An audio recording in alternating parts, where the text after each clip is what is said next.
Yo, what's up guys? Try natin ngayon ng bagong Camon 20 kung gaano siya kaganda mag-video. So itong gamit ko ngayon. And share ko lang sa inyo aking sound system. So unang gamit ko is ito. Nabili ko lang sa Shopee 200. Hatman Keme. So ang saksakan niya is ito lang. Sa cellphone or kahit anong adapter to. Then USB. Punta sa speaker. Ayan na siya. So goods yung tunog nito, not bad. Pero nung tumbag ko siyang ginamit, medyo naging komplikado tong plug na to. So to avoid yun, at kailangan natin mas magandang sound system since magpapasko at magbabagong taon, ito ang bagong speaker ko. So walang brand, pero model is KTS1062T. Nabili ko lang to sa Shopee, post ko sa description ng link. And meron siyang saksakan dito ng mikropono. And ito yung mic. Saksak. So pwede ka na mag-karaoke. Then sa cellphone mo, kung meron kang naka-download na app na pang karaoke, pwede mong gamitin. And kapag i-connect siya, pa-Bluetooth sa cellphone, may option din siya para sa radyo. And dito, SD card and USB.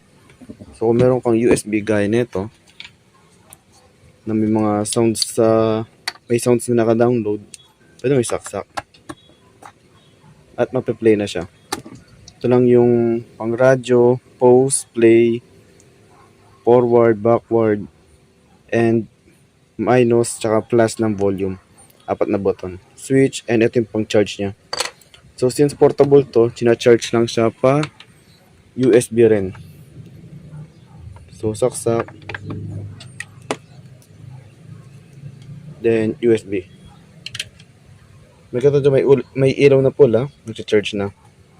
And okay, so wala siyang konsumo sa kuryente natin sa mga grill. So wala siyang konsumo sa mga provider natin na Meralco, ganun, since pa solar natin siya charge. Then pag i-connect siya sa Bluetooth, siyempre cellphone. Ito yung dati kong cellphone, medyo luma na. Buksan ng Bluetooth. Then sa speaker, ting switch. Yun know? Pakaganda.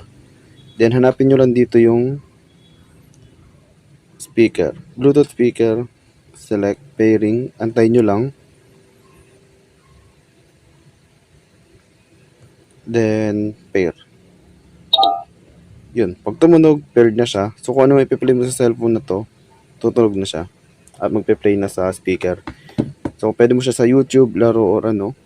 Kahit anong apps mo gawin sa cellphone, dito na siya mag-speaker. Bluetooth, syempre, may limit lang yung layo niya.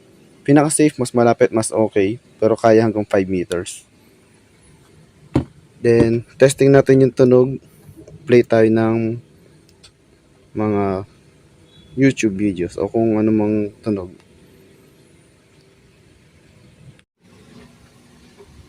Yo, so testingin natin ngayon yung sounds nitong speaker na to. So comparison lang, ito sounds ng normal na cellphone, walang speaker.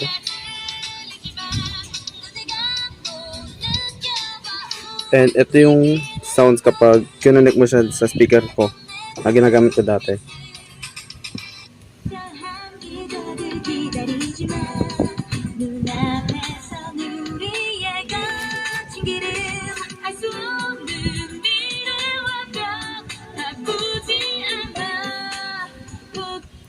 Then, next, try natin tong speaker.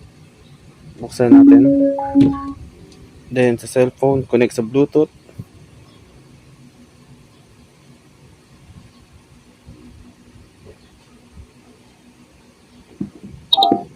Okay, connect yung speaker.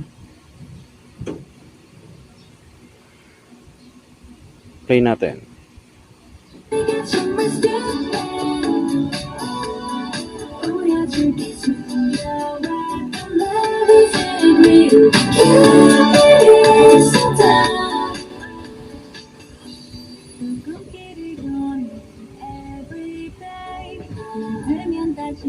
So syempre yung sounds nito magdedepende pa rin sa kung anong gamit mong speaker habang pinapanood tong video na to. Pero masasabi ko na mas okay tong speaker na to. Meron din siyang option para sa radyo. Ito. Pinto mo na tong M.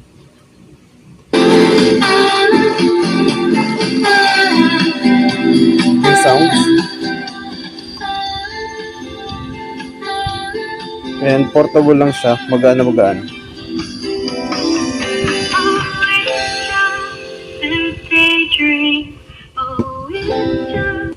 So, sulit to. Ayos na speaker. Magamit namin ito sa Pasko, bagong taon, pag kailangan mag-karaoke. At hindi mo kailangan ng sobrang laking makina. Tapos, kung may kang cellphone, kuha ka lang ng stand, gaya nito. Saksak mo lang ng ganyan. Then, yun na yun. May mini karaoke ka na. Tapos, and syempre, sa solar natin to charge. So, walang konsumo sa kuryente. Ayos na ayos. So, sa link, post ko na sa description. Salamat sa panonood. Bye!